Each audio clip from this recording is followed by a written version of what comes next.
ಎಲ್ಲರಿಗೂ ರಾಗ ಆರ್ಟ್ಸ್ ದಸರಾ ಕಥೆಗಳಿಗೆ ಸ್ವಾಗತ.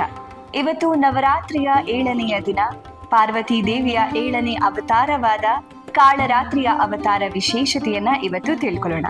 ಈ ರೂಪದಲ್ಲಿ ತಾಯಿಯು ತುಂಬಾ ರೌದ್ರಾವತಾರ ಮತ್ತು ಕಪ್ಪಾಗಿ ಕಾಣುತ್ತಾಳೆ.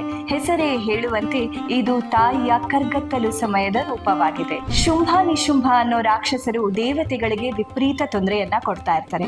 ಆಗ ಪಾರ್ವತಿ ದೇವಿಯು ಈ ರಾಕ್ಷಸರನ್ನ ಸಂಹಾರ ಮಾಡೋದಿಕ್ಕೋಸ್ಕರ ಚಂಡಿಯನ್ನ ಸೃಷ್ಟಿ ಮಾಡ್ತಾಳೆ. ಆಗ ಶುಂಭ ನಿಶುಂಭರ ಯುದ್ಧಕ್ಕೆ ಬರೋ ಬದಲು ಚಂಡ ಮುಂಡ ಎಂಬ ರಾಕ್ಷಸರು ಬರ್ತಾರೆ. ಇವರಿಬ್ಬರನ್ನ ಚಂಡಿ ಸಂಹಾರ ಮಾಡ್ತಾಳೆ. ಹಾಗಾಗಿ ಇವಳಿಗೆ ಚಾಮುಂಡಿ ಅಂತ ಹೆಸರು ಬಂತು. ಆಮೇಲೆ ಶುಂಭ ನಿಶುಂಭರು ಚಾಮುಂಡಿ ಜೊತೆ ಯುದ್ಧವನ್ನ ಮಾಡೋದಕ್ಕೆ ರಕ್ತ ಬೀಜಾಸುರ ಎಂಬ ರಾಕ್ಷಸನನ್ನ ಕಳಿಸ್ತಾರೆ. ಇವನ ವಿಶೇಷತೆ ಏನಂತಂದ್ರೆ, ರಕ್ತ ಬೀಜಾಸುರನ ಒಂದು ತೊಟ್ಟು ರಕ್ತವು ಭೂಮಿಗೆ ತಾಕಿದ್ರೆ 100 ರಕ್ತ ಬೀಜಾಸುರರು ಹುಟ್ಟಿಕೊಳ್ತಾರೆ. ಇದನ್ನ ತಿಳಿದ ಚಾಮುಂಡಿ ಕಾಳಿಯನ್ನ ಸೃಷ್ಟಿ ಮಾಡ್ತಾಳೆ.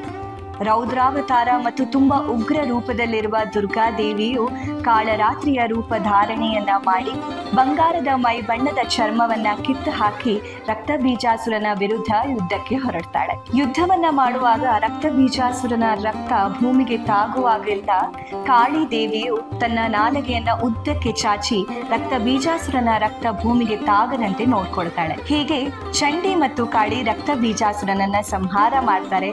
ಹಾಗೆ ಶುಂಭರನ್ನು ಕೂಡ ಸಂಹಾರ ಮಾಡ್ತಾರೆ. ಹೀಗೆ ಕಾಳಿ ದೇವಿಯ ಈ ಸಂಭ್ರಮದ ದಿನವನ್ನ ಕಾಳರಾತ್ರಿಯಾಗಿ ಆಚರಿಸ್ತೀವಿ. ಇನ್ನು ನವರಾತ್ರಿಯ 8ನೆಯ ದಿನ ಮಹಾಗೌರಿಯನ್ನ ನಾವೆಲ್ಲರೂ ಪೂಜೆ ಮಾಡ್ತೀವಿ. ಮಹಾಗೌರಿ ಅವತಾರದ ಹಿನ್ನೆಲೆ ಏನು, ವಿಶೇಷತೆ ಏನು, ಇದನ್ನ ರಾಗ ಆರ್ಟ್ಸ್ ದಸರಾ ಕಥೆಗಳಲ್ಲಿ ನೋಡೋಣ.